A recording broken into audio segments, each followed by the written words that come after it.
Today I'm going to talk to you about the power of meditation on this lovely Friday in Southern California, not far from the beach in the Santa Ana region, enjoying this nice koi pond. Grateful to be alive here and now. Meditation is a word that has been misconstrued and abused these days. So I'll begin with an etymological journey to the root of this word meditation. It has the same root as the word meditation and medication, and that is med, which means to take appropriate measure. Quote, to take appropriate measure. So you take medicine when you're sick, and when the mind is not calm and clear, ancient human beings have devised many methods, many techniques, whereby which an individual can not only cultivate a calm and clear mind, but eventually experience what is known as enlightenment and awakening, which I have talked about in other videos and will continue to elucidate on my journey as I have more and more realizations. So the term meditation refers to pondering, to thinking over, and it also means entails various techniques for training the mind, taming the mind, brightening the mind. Beginning with Latin, it comes from the noun of action meditare, to think over, to contemplate, to ponder. And then, of course, as I mentioned, it comes from med, which means to take appropriate measure. And nowadays, we definitely know that our collective mind is a train wreck. It is overstimulated, it is agitated, it is addicted to thinking and nostalgia, being lost in memories and fantasy, etc. So when a monk, a contemplative, a meditator, a yogi talks about meditation, we are actually talking about various techniques that are recorded in ancient texts in Sanskrit and Pali terms. And one of those terms is dhyana, which doesn't mean just focus or concentration. It actually means and entails a unified mind. It also entails samatha, shamatha in Sanskrit, which means tranquility or serenity, which entails a calm, abiding mind. And it also entails vipassana, which means clear seeing, insight, and much more than that, because you also have factors of tranquility and insight, samatha, vipassana, and samadhi, which means unification of mind. And all of these various techniques and experiences are encapsulated in the term meditation, so it can be a confusing world. What type of meditation is one talking about when they say, I meditate, or they recommend that you should meditate? Ultimately, meditation is abiding in your true nature. Consciousness, which is the base for the mind, for experiences, for the arising and dissolving of content, visual content, auditory content, gustatory, etc. Going on through not just the five senses, but the mind as a sixth sense.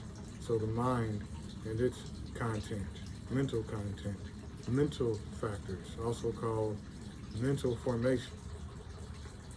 But practically in this short video, I want to tell you about true meditation, the power of true meditation, and how when someone sits down to meditate or is walking and meditating, the whole session is not meditation.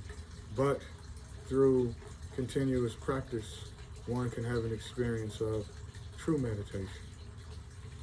It may last actually for a minute or 2 minutes. And as a wonderful yogi, female contemplative, will explain in a short snippet that I'm about to share. Just more than 2 minutes of meditation is very powerful, and it will transform your life. So when you sit down for even 5 minutes, if you can have 1 to 2 minutes of clarity, not being identified with thinking, then you are experiencing true meditation, and that can lead to deeper meditation. And I won't talk about deeper types of meditation in this video, but rather the power of meditation, and more importantly, true meditation, taking appropriate measure to heal the sick mind, to bring tranquility to the agitated mind, to bring clarity and insight to a deluded and confused mind, and to do that over the course of 15 to 30 minutes to 45 minutes or an hour, yet within that time span, possibly only experiencing 1 minute to 2 minutes of a clear, steady stream of focused awareness that's bright, that's open, yet focused. A bright, clear, vibrant mind. So now I'll share with you what this master yogi from India in a different monastic tradition has to say about dhyan, about meditation. So the mind becomes unmoving, as it were. The mind has become unmoving, completely riveted to the object of meditation. So pratyaya ekatanata has been generated, a long stretched out thought.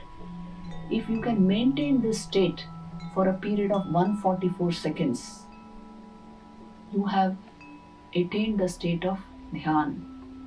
Beyond this 144 seconds, it enters the state of samadhi. 144 seconds is a fairly long time. Think and see.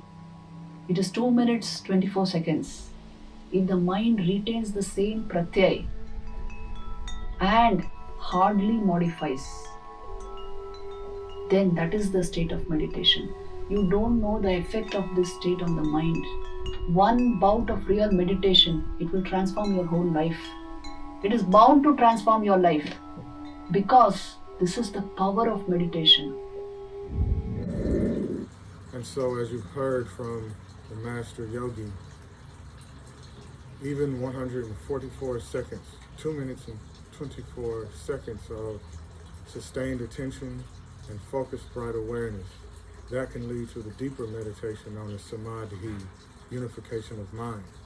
But most people don't even have the skillful techniques nor the experience and commitment to practice in such a way that they experience 144 seconds of a mind that is not necessarily perfectly still and free from thoughts, but a mind that is not agitated by thoughts, that is not clinging or grasping onto memories or sensations, but rather a mind that is clearly seeing what is and what isn't, that is alert, that is bright,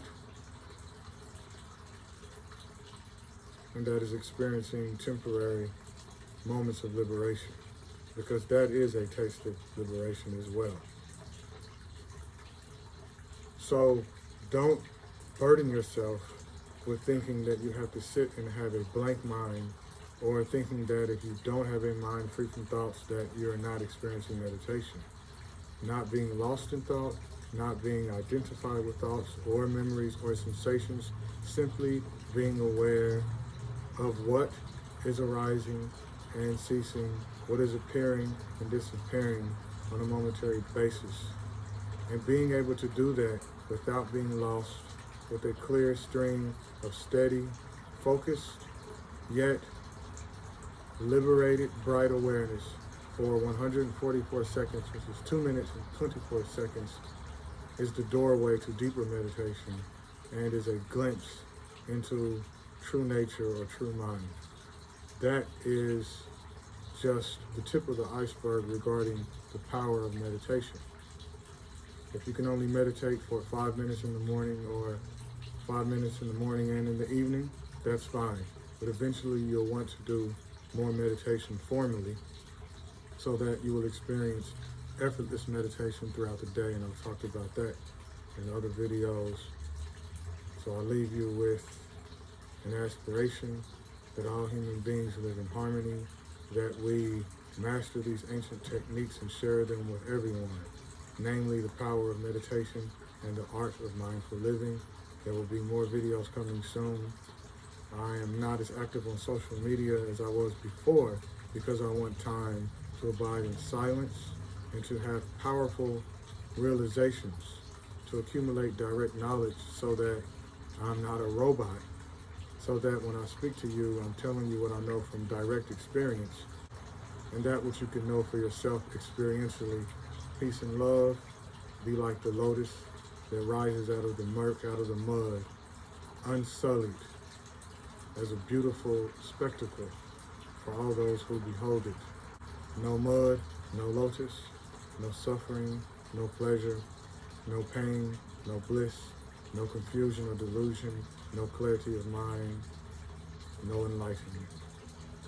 Peace from Monk Nalaka, aka Dangdai, Min, also known as simply Brother Des, for those who knew me from back in the day when I used to bodybuild and drive luxury cars, limousines, etc.